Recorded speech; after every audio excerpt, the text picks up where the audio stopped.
Glass Páez, un gusto saludarlo. Usted es de los que no se cansan y no se rinden.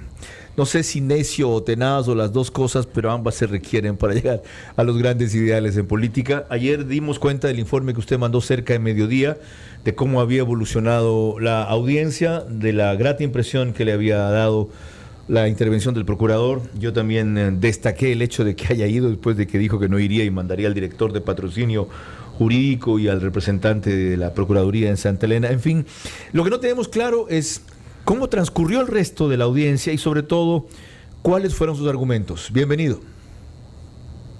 Gracias, Carlos. Buenas tardes. Yo creo que lo fundamental ayer fueron 4 puntos. Primero, el habeas corpus está destinado a una persona que ha sido arbitraria e ilegalmente detenida, que no es el caso de Jorge Glass, porque él tiene 2 sentencias ejecutoriadas. Segundo, se aplica a una persona cuya vida corre riesgo, que no es el caso de Jorge Glass.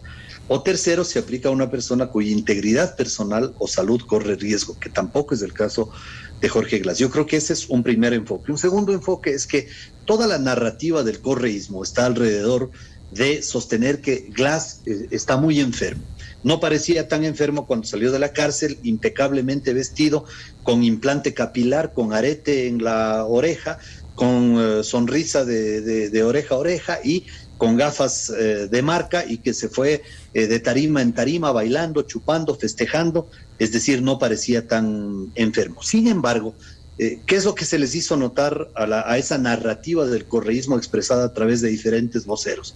La primera cosa, que si es que el problema de Glass es la salud, el habeas corpus no podía determinar la libertad de Jorge Glass, sino un tratamiento especializado de salud que proteja esa condición específica, porque el derecho a la integridad de su salud y el derecho a la libertad son derechos diferentes y merecen una regulación distinta, y por lo tanto el juez jamás pudo haber dictado ese habeas corpus a favor de Glass. Un tercer elemento que es crucial es la sentencia de la Corte Constitucional que yo invoqué durante la audiencia y que luego el procurador me la pidió, porque esa sentencia dice que en los asuntos de fuero el competente para conocer el habeas corpus es la Corte Nacional de Justicia. Y en consecuencia, si Glass fue juzgado por fuero en su condición de ex vicepresidente de la República, el competente para juzgarlo era para juzgar el habeas corpus es la Corte Nacional de Justicia. Ese es un tercer elemento fundamental. Pero el último es el más importante, que de acuerdo a esta sentencia, usted recordará que hace pocos días hubo un holandés que fue objeto beneficiario de un habeas corpus en Manglar Alto, por una jueza de Manglar Alto. Y resulta de que en la apelación de ese habeas corpus, la propia Corte Provincial de Santa Elena le revoca el habeas corpus y ordena su detención. ¿Por qué? Porque en la misma sentencia y en el artículo 7 de la Ley de Garantías Jurisdiccionales dice que en los asuntos de fuero y en los asuntos de extradición donde se reclame la detención de una persona, el competente es la Corte Nacional de Justicia. Entonces, la misma Corte ya aplicó esta sentencia y el artículo 7 de la Ley de Garantías Jurisdiccionales. Por lo tanto, lo único que le queda a la Corte de Santa Elena es aplicar el mismo criterio aplicado hace 6 días en la resolución del caso de Jorge Glass. Ok, prosigamos con esa lógica que ojalá prevaleciera. Si es así, ¿cuál es el resultado del proceso? ¿Se anula y vuelve a cero y comienza otra vez? Simplemente vuelve Glass a prisión. Hay una instancia de acción extraordinaria de protección, creo que se llama, que puede interponer Glass ante la Corte Constitucional, y hasta tanto como es de alguna manera una impugnación y una apelación, él se mantiene en libertad. ¿Qué cabe? ¿Cuál sería este desenlace? A ver, lo que aquí corresponde es que la sala regresa el expediente del habeas corpus a foja cero y remite al competente, que es la Corte Nacional de Justicia. Pues la Corte Nacional lo recibe y tiene que tramitar el habeas corpus. Para mí es una novedad esto, que la Corte Nacional es la que tiene competencia, porque se dijo que como tenía fuero debía ser la Corte Provincial la que debía haber conocido el habeas corpus. Es la Corte Nacional. Con razón el procurador le pidió la sentencia. porque él fue juzgado por la Corte Nacional de Justicia. Ok. Ahí se radica el fuero, porque él es ex vicepresidente de la República y los delitos por él cometidos fueron en condición de ex vicepresidente. Entonces, por esa razón se le aplica el fuero al momento de juzgarle, y los hechos subsecuentes, como el habeas corpus, que tiene que ver con su situación, entonces corresponde también a la misma Corte Nacional de Justicia. Por lo tanto, mientras ellos remitan el expediente y vuelve a foja cero a la Corte Nacional de Justicia, Glass se mantiene en arresto, que ni siquiera tiene arresto domiciliario, se mantiene en libertad con la única prohibición de no salir del país y presentarse una vez al mes, ¿o tiene que volver a prisión? No, claro, tiene que volver a prisión porque el efecto de la resolución de la Corte Provincial es vuelve a foja cero, es decir, como si no se hubiera tramitado el habeas corpus. ¿Y ahí usted cree que este gobierno lo va a meter preso? Eso espero. A ver, Mario Tamayo le quiere preguntar, que es colega suyo, abogado también. Sí. Estamos con Andrés Páez, 17:28. Nos conocemos con el doctor Páez. Doctor, buenas tardes, ¿cómo está usted? Doctor, saludos, a ver, pero el efecto que usted está planteando es el de nulidad, para que vuelva a foja cero, no el de revocatoria de la resolución de primera instancia. Porque si se revoca de primera instancia, tiene que volver a donde el juez que ejecutó, valga la redundancia, en primera instancia el fallo, ¿no es cierto? A ver, son dos situaciones diferentes. La nulidad es procedente por una razón, por el argumento de la Procuraduría General del Estado, que dice, el SNAI no es persona jurídica y por lo tanto debía ser citado o notificado al menos la Procuraduría General del Estado para poder defender los intereses y derechos del Estado, es decir, de los ciudadanos, ¿no?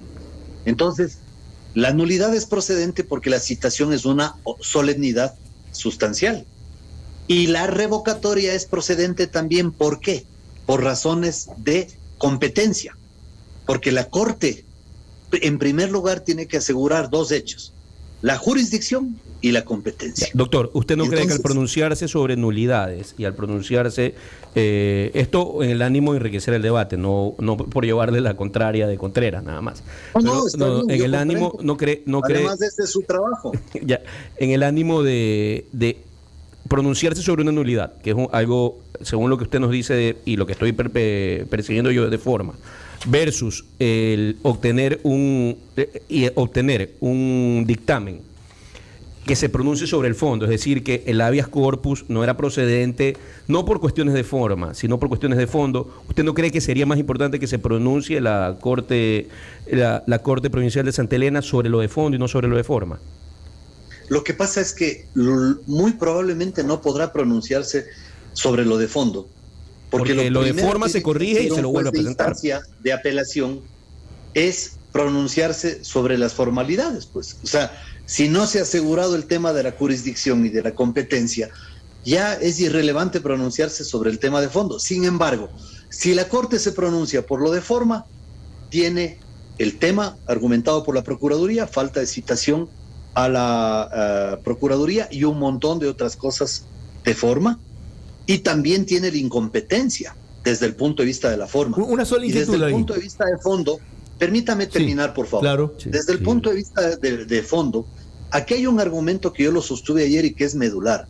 Cuando una persona recibe sentencia ejecutoriada, pierde dos derechos. El uno, la presunción de inocencia, porque ya está sentenciado, pues. Ajá. Ahí sí, y el segundo, el derecho a la libertad, porque ya está con sentencia ejecutoriada que ordena su prisión.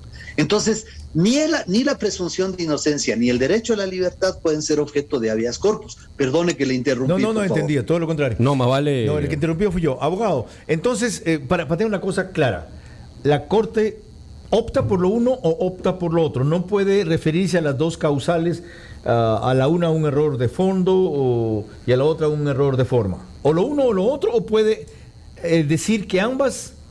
¿Cómo tiene que proceder? Si quieren hacer un fallo memorable, pueden pronunciarse sobre los dos aspectos, porque lo uno no obsta a lo otro. Sin embargo, ¿y eso no crearía confusión? No creo que cree confusión, porque finalmente la resolución de la Corte va a decir, señores, esto hay que mandar al competente.